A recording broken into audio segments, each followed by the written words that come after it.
ఉపమన్యు ఒకరోజు ఆడుకుంటూ తన స్నేహితుల దగ్గరికి వెళ్తాడు. తన స్నేహితులు తనని వెక్కిరిస్తారు. ఎప్పుడైనా ఆవు పాలు తాగావా అని.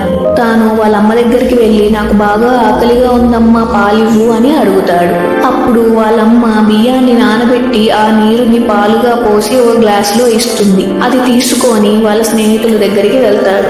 వాళ్ళు ఆ గ్లాసులో ఉన్న వాటిని చూసి అవి బియ్యం నీళ్లురా అని వెక్కిరిస్తారు. దాంతో ఏడ్చుకుంటూ వాళ్ళ అమ్మ దగ్గరికి వచ్చి వాళ్ళమ్మ ఆ పేదరికాన్ని చెప్పలేక శివుడిని ప్రార్థించు, ఆయన నీకిస్తాడు అని చెప్తుంది. వెంటనే వెళ్ళి శివుడి ధ్యానంలో కూర్చుంటాడు. పరవశించిన శివుడు ఏం కావాలో కోరుకో అని అడుగుతాడు.